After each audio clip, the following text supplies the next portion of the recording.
परिचय। अजय, तुम क्या पढ़ रहे हो? मैं अपनी रसायन विज्ञान की पाठ्य पुस्तक पढ़ रहा हूं।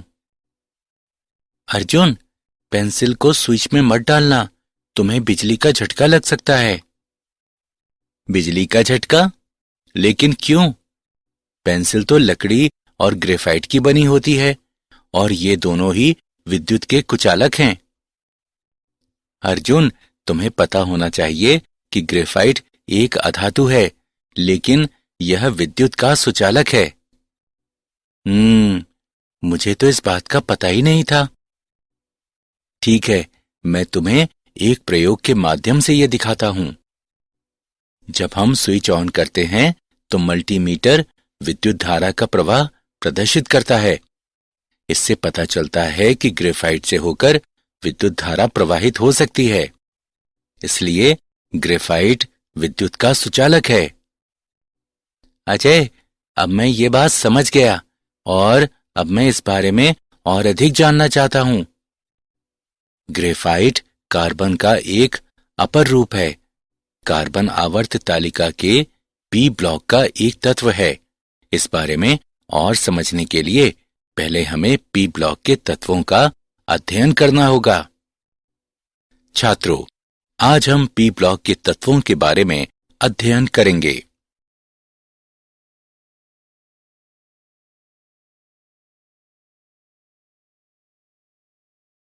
उद्देश्य। इस पाठ के अंत में आप निम्न करने में सक्षम हो जाएंगे।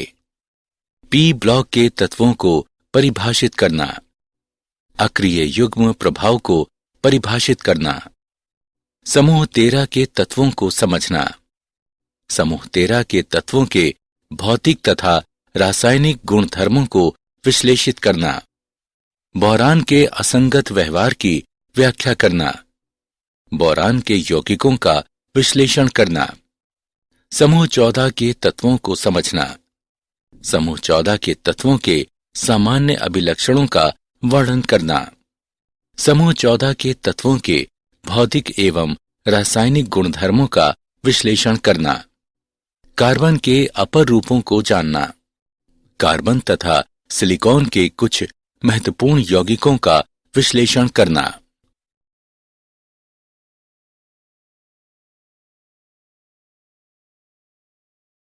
परिभाषा। आवर्त तालिका में समूह 13 से 18 तक के तत्व सामूहिक रूप से पी ब्लॉक तत्व कहलाते हैं। Boron, carbon, nitrogen, oxygen, fluorine तथा हीलियम इन समूहों के शीर्ष हैं। इन तत्वों का सामान्य इलेक्ट्रॉनी विन्यास ns2np 1 से 6 होता है। इनमें इनके वाहितम कोश के पी कक्षकों में अंतिम इलेक्ट्रॉन होता है। किसी पी ब्लॉक तत्व द्वारा प्रदर्शित अधिकतम ऑक्सीकरण संख्या संयोजी इलेक्ट्रॉनों की कुल संख्या के समान होती है। अधिकतम ऑक्सीकरण संख्या समूह ऑक्सीकरण संख्या कहलाती है।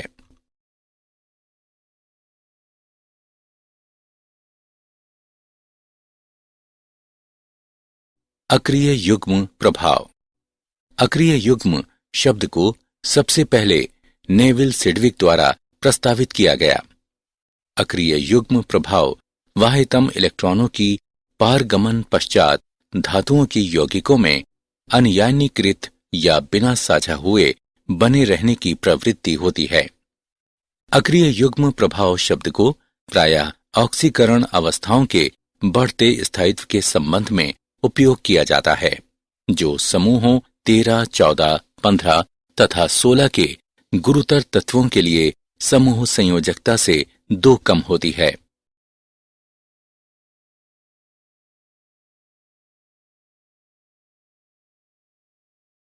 समूह 13 के तत्व। बोरॉन परिवार। गुणों में बोरॉन परिवार के तत्व बृहद भिन्नता प्रदर्शित करते हैं। बोरॉन एक प्रारूपिक अधातु है। एल्यूमिनियम एक धातु है, परंतु इसके अनेक रासायनिक गुणधर्म बोरॉन के समान हैं। गैलियम, इंडियम तथा थैलियम गुणधर्मों में लगभग पूर्णतः धातु हैं। इलेक्ट्रॉनिक विन्यास। समूह 13 के तत्वों का बाह्य इलेक्ट्रॉनिक विन्यास Ns की पावर 2 Np की पावर 1 होता है। बोरॉन और एल्यूमिनियम में नोबल गैस कोर होती है। गैलियम और इंडियम में नोबल गैस तथा 10d इलेक्ट्रॉन होते हैं।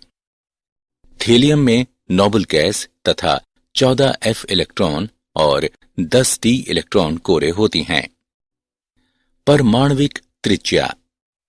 समूह में नीचे जाने पर परमाणविक त्रिज्या बढ़ती है, जबकि Ga की परमाणविक त्रिज्या 135 पिकोमीटर, Al की परमाणविक त्रिज्या 143 पिकोमीटर से कम होती है। ऐसा इसलिए होता है क्योंकि गैलियम में उपस्थित अतिरिक्त 10d इलेक्ट्रॉन बढ़े हुए नाभिकीय आवेश की तुलना में बाह्य इलेक्ट्रॉनों पर दुर्लभ परिरक्षण प्रभाव डालते हैं। आयनन एंथैल्पी। इसका मान समूह में नीचे जाने पर क्रमिक रूप से नहीं घटता। बोरॉन से एल्यूमिनियम तक कमी आकार में बढ़ोतरी के कारण होती है। एल्यूमिनियम से गैलियम तक वृद्धि आयनन एंथैल्पी में असांतत्य के कारण होती है। इंडियम से थैलियम तक वृद्धि D और F इलेक्ट्रॉनों की अक्षमता के कारण होता है, जिनका परिरक्षण प्रभाव दुर्लभ होता है।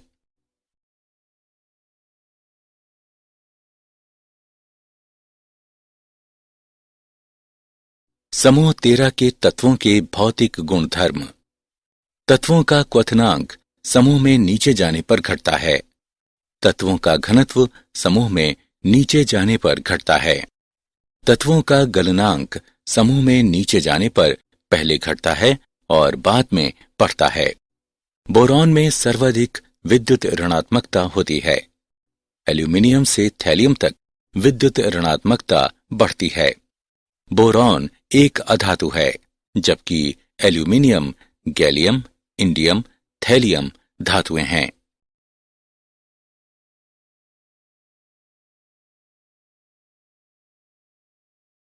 समूह 13 के तत्वों के रासायनिक गुणधर्म। वायु के प्रति अभिक्रियाशीलता। बोरॉन क्रिस्टलीय स्वरूप में वायु के साथ अभिक्रिया नहीं करता। एल्यूमिनियम की सतह पर ऑक्साइड की पतली परत बन जाती है, जो और अधिक क्षय होने से धातु को रोकती है। अक्रिस्टलीय बोरॉन तथा एल्यूमिनियम धातुएं वायु में गर्म करने पर B2O3 और Al2O3 बनाती हैं। उच्च तापमान पर डाई नाइट्रोजन के साथ वे नाइट्राइड बनाती हैं। अम्ल एवं क्षार के प्रति अभिक्रियाशीलता। बोरॉन अम्ल और क्षार के साथ सामान्य तापमान पर भी कोई क्रिया नहीं करता।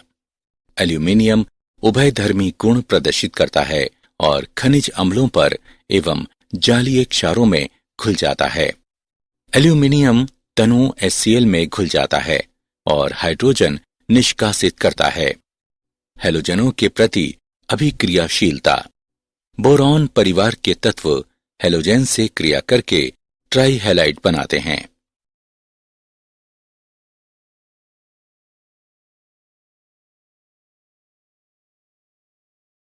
बोरॉन का असंगत व्यवहार। कुछ धात्विक गुण होने पर भी बोरॉन एक अधातु है। इसमें धन विद्युतीय गुण होता है। बोरॉन त्रिसंयोजक यौगिक बनाते हैं। ये NaOH विलयन के साथ उबालने पर हाइड्रोजन को मुक्त करता है। बोरॉन के बाइनरी यौगिकों को बोराइड्स के नाम से भी जानते हैं। बोरॉन ट्राइफ्लोराइड लुईस क्षारों जैसे कि NH3 के साथ आसानी से अभिक्रिया करके बोरॉन के परितः अष्टक पूर्ण करता है।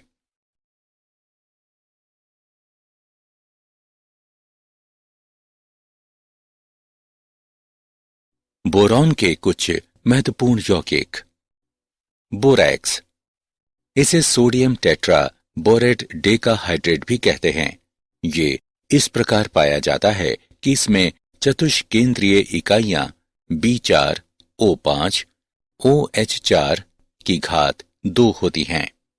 अतः इसका सूत्र Na2B4O5OH4 8H2O होता है। क्रिस्टलीय बोरेक्स ठंडे पानी में कम घुलनशील होता है, लेकिन ये गर्म जल में शीघ्र घुलनशील होता है। जब बोरेक्स को गर्म किया जाता है तब इससे जल के अणु का निष्कासन होता है और गर्म किए जाने पर ये एक पारदर्शी द्रव में परिवर्तित हो जाता है, जो कांच के समान एक ठोस में परिवर्तित हो जाता है। उसे बोरेक्स मन का कहते हैं। ऑर्थोबोरिक अम्ल। ऑर्थोबोरिक अम्ल यानी H3BO3 को बोरिक अम्ल भी कहते हैं। 100 डिग्री सेल्सियस पर गर्म करने पर ये मेटाबोरिक अम्ल HBO2 बनाता है। मेटाबोरिक अम्ल को जब 140 डिग्री सेल्सियस पर गर्म किया जाता है तो ये पायरोबोरिक अम्ल यानी H2B4O7 बनाता है, जिसे जब उच्च तापमान पर गर्म किया जाता है तो B2O3 बनाता है।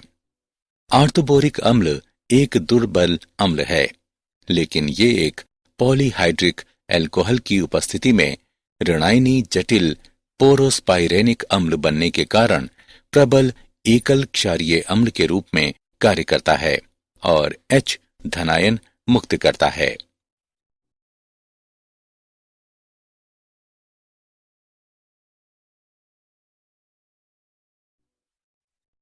उदाहरण। आइए एक उदाहरण देखते हैं। क्या होता है जब बोरेक्स विलयन को अम्लीकृत और बोरिक अम्ल को गर्म किया जाता है। आइए समाधान देखते हैं। जब बोरेक्स विलयन को अम्लीकृत किया जाता है तो बोरिक अम्ल बनता है। जब बोरिक अम्ल को गर्म किया जाता है तो बोरॉन से सक्रिय ऑक्साइड बनता है।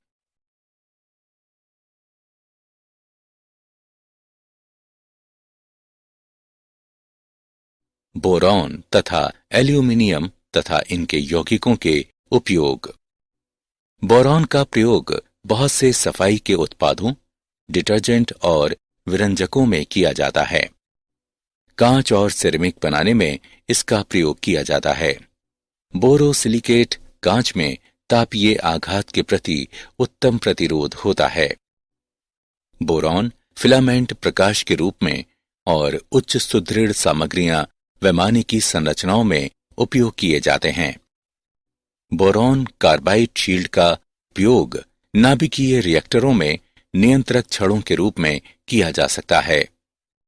कम घनत्व तथा सुदृढ़ता एल्यूमिनियम को विमान, हल्के भार वाले वाहन तथा सीढ़ियां बनाने के लिए आदर्श सामग्री बनाते हैं। क्षारण प्रतिरोधी तथा कम घनत्व के कारण इसका उपयोग हरित गृहों एवं खिड़कियों के फ्रेमों में किया जाता है। ऊष्मा का अच्छा सुचालक होने के कारण इसका उपयोग बॉयलरों, कुकरों और पकाने के अन्य बर्तनों में किया जाता है। आसान ढलाई एल्यूमिनियम को पेय पदार्थों के डिब्बों तथा छत डालने वाली सामग्री का अच्छा घटक बनाती है।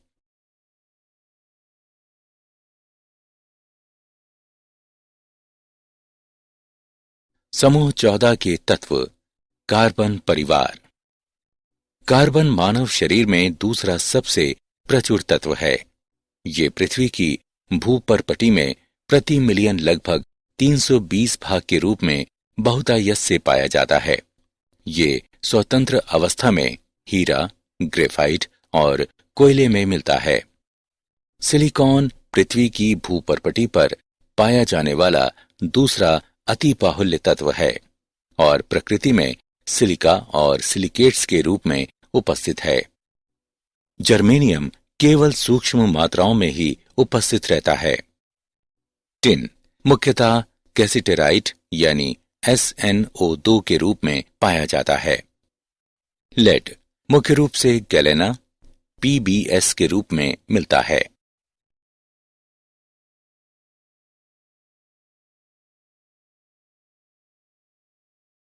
समूह 14 के तत्वों के सामान्य अभिलक्षण।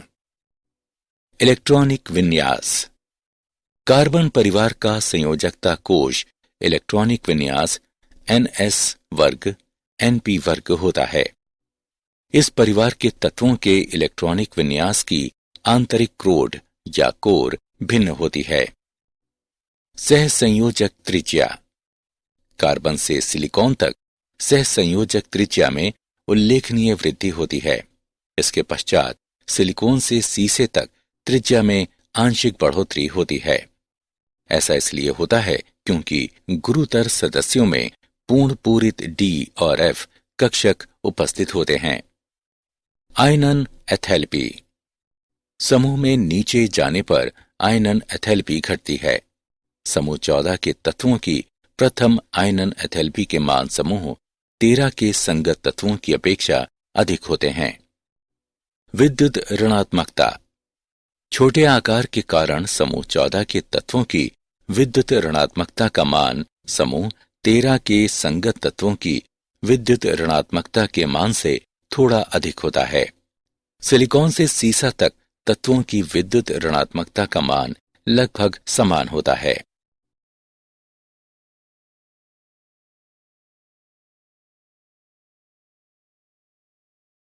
समूह 14 के तत्वों के भौतिक गुणधर्म। समूह में नीचे जाने पर धात्विक लक्षण बढ़ता है। कार्बन और सिलिकॉन में वृहद आणविक जालक से टिन और सीसे में वृहद धात्विक जालक तक संरचनागत परिवर्तन होता है। समूह में नीचे जाने पर आबंधन में सहसंयोजी से धात्विक तक परिवर्तन गलनांक, क्वथनांक तथा प्रथम आयनन ऊर्जा में घटोतरी का कारण बनता है। समूह में नीचे जाने पर बढ़ता धात्विक गुण घनत्व तथा चालकता में सामान्य वृद्धि का कारण बनता है।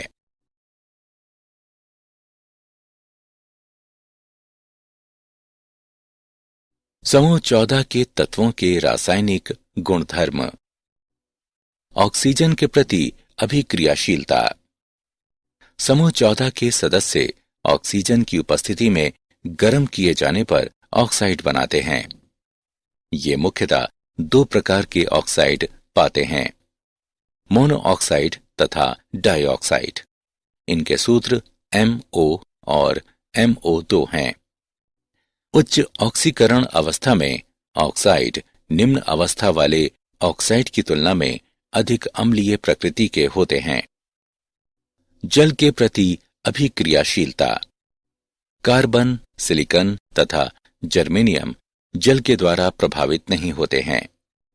टिन जल के साथ अभिक्रिया करता है और डाइऑक्साइड तथा हाइड्रोजन गैस बनाता है।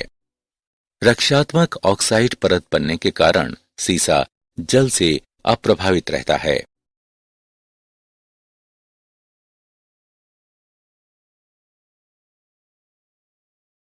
कार्बन का असंगत व्यवहार।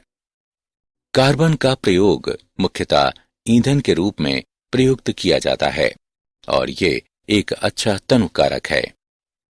धातु कर्म प्रक्रियाओं में मध्यम विद्युत धनात्मकता वाली धातुओं को उनके ऑक्साइड अयस्कों से कार्बन द्वारा अपचायित करते हुए निष्कर्षित किया जाता है। उच्च तापमान पर उच्च वैद्युत धनात्मक धातुओं के ऑक्साइड कार्बन से अभिक्रिया करके संगत कार्बाइड बनाते हैं।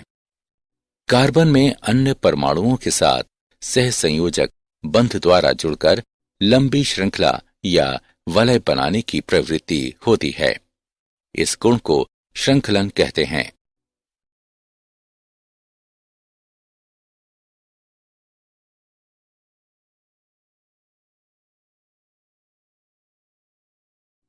कार्बन के अपर रूप। ग्रेफाइट। ग्रेफाइट में प्रत्येक कार्बन परमाणु 3 अन्य कार्बन परमाणुओं से जुड़कर sp2 संकरण द्वारा द्वितलीय षटकोणीय वलय संरचनाएं बनाता है। इन दोनों परतों के मध्य आकर्षण बल होता है, इसलिए ग्रेफाइट मुलायम होता है और चाकू से काटा जा सकता है। प्रत्येक परत को अन्य पर खिसकाया जा सकता है, जिससे ये चिकना बनता है और शुष्क स्नेहक के रूप में उपयोग किया जा सकता है। ग्रेफाइट में प्रत्येक कार्बन परमाणु एक स्वतंत्र इलेक्ट्रॉन रखता है जो इसकी चालकता के लिए उत्तरदायी होते हैं। हीरा। हीरे में प्रत्येक कार्बन परमाणु sp3 संकरण द्वारा अन्य 4 कार्बन परमाणुओं से जुड़ा होता है और त्रिविमीय कठोर संरचना बनाता है। कार्बन परमाणुओं के छोटे होने के कारण वे निकट आबद्ध क्रिस्टलीय संरचना बनाते हैं और कठोर हो जाते हैं तथा हीरे को अपघर्षक के रूप में उपयोग किया जाता है। हीरे में कार्बन के परमाणुओं में कोई भी स्वतंत्र इलेक्ट्रॉन नहीं होता है, इसलिए ये विद्युत का कुचालक है। फुलरीन्स। कार्बन का एक अन्य अपर रूप फुलरीन्स है, जिसमें एक अणु में 60 या 70 या 84 कार्बन परमाणु होते हैं। ये पिंजरेनुमा अणु फुटबॉल की संरचना जैसी आकृति लिए होते हैं। इनका प्रयोग अत्यंत उच्च ताप पर स्नेहक की तरह किया जा सकता है। इनमें बिल्कुल निम्न ताप पर भी अतिचालकता का गुण होता है। उच्च तन्य सुदृढ़ता वाले भारहीन तंतुओं के निर्माण में इनका उपयोग किया जाता है।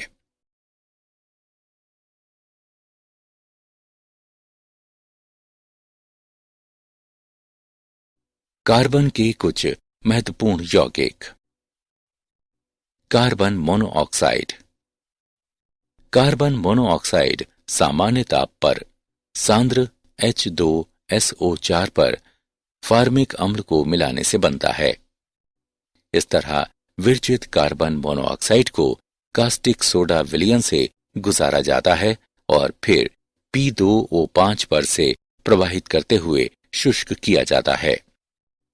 इसे ऑक्सैलिक अम्ल के साथ सांद्र सल्फ्यूरिक अम्ल की क्रिया द्वारा भी बनाया जा सकता है। कार्बन मोनोऑक्साइड एक रंगहीन दहनशील गैस है।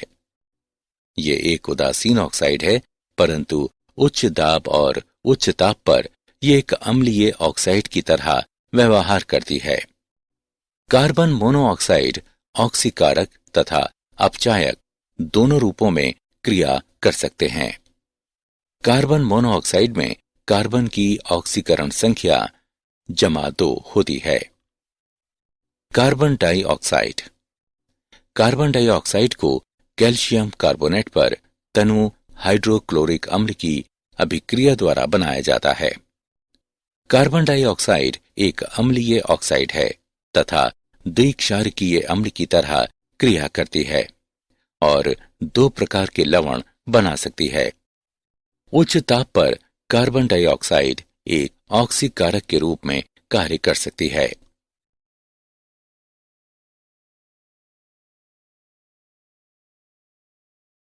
सिलिकॉन के कुछ महत्वपूर्ण यौगिक। Silicon dioxide. सिलिकॉन डाइऑक्साइड का दूसरा नाम सिलिका है। ये अनेक क्रिस्टल संरचनात्मक रूपों जैसे क्वार्ट्ज, क्रिस्टलोबेलाइट तथा ट्राइडाइमाइट में मिलता है। सिलिकॉन डाइऑक्साइड एक सहसंयोजक त्रिविमीय जालक युक्त ठोस है, जिसमें प्रत्येक सिलिकॉन परमाणु चतुष्फलकीय रूप में 4 ऑक्सीजन परमाणुओं से सहसंयोजित बंधित रहता है। सिलिका अपने सामान्य रूप में अति उच्च सिलिकॉन ऑक्सीजन बंध एथैलेपी होने के कारण लगभग अन्य अभिक्रियाशील होता है। ये HF और NaOH से क्रिया करता है। क्वार्ट्ज का विस्तृत उपयोग दाब विद्युत पदार्थ के रूप में होता है। सिलिका जल का उपयोग शुष्कन कर्मक तथा उत्प्रेरक के रूप में होता है। सिलिकेट्स। सिलिकेट की मूल संरचनात्मक इकाई SiO4 4- है, जिनमें सिलिकॉन परमाणु 4 ऑक्सीजन परमाणुओं से चतुष्फलक के रूप में बंधित रहता है। प्रकृति में बड़ी मात्रा में सिलिकेट खनिज पाए जाते हैं, जैसे फेल्डस्पार, जियोलाइट, श्वेत अभ्रक और एस्बेस्टस। जब सिलिकेट इकाइयां आपस में मिलती हैं तो श्रृंखलित वलय, परत या त्रिविमीय संरचना बनाती हैं। मनुष्य द्वारा निर्मित दो महत्वपूर्ण सिलिकेट्स कांच तथा सीमेंट हैं।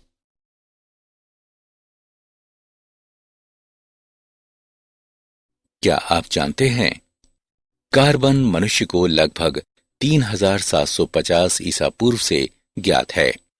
कांसे के निर्माण हेतु तांबे, जस्ते एवं टिन अयस्कों को अपचायित करने के लिए कार्बन का पहली बार उपयोग मिस्र तथा सुमेर सभ्यताओं के लोगों द्वारा किया गया। बोरॉन सभी हरित पादपों का अनिवार्य पोषक तत्व है। कार्बन का गलनांक और ऊर्ध्वपातन बिंदु सभी तत्वों में सर्वाधिक लगभग 5800 डिग्री केल्विन होता है।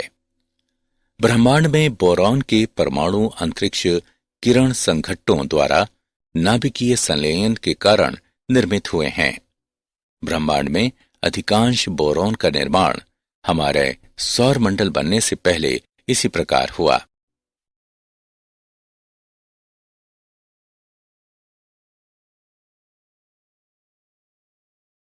सारांश। आइए हमने जो कुछ सीखा है उसे संक्षेप में दोहराएं। आवर्ती सारणी में 13 से 18 समूह के तत्वों को सामूहिक रूप से पी ब्लॉक तत्व कहते हैं। अक्रिय युग्म प्रभाव बाह्यतम इलेक्ट्रॉनों की संक्रमण पश्चात धातुओं के यौगिकों में अनियायनीकृत या बिना साझा हुए बने रहने की प्रवृत्ति होती है। 13 समूह में बोरॉन एक अधातु है, जबकि एल्यूमिनियम, गैलियम, इंडियम और थैलियम धातुएं हैं। एल्यूमिनियम उभयधर्मी गुण प्रदर्शित करता है और खनिज अम्लों एवं जलीय क्षारों में घुल जाता है। कार्बन मानव शरीर में दूसरा सबसे प्रचुर तत्व है।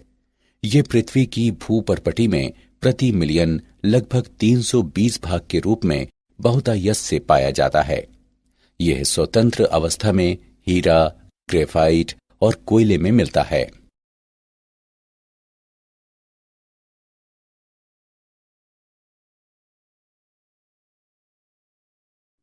कार्बन परमाणुओं में अन्य परमाणुओं के साथ सहसंयोजक बंध द्वारा जुड़कर लंबी श्रृंखला या वलय बनाने की प्रवृत्ति होती है।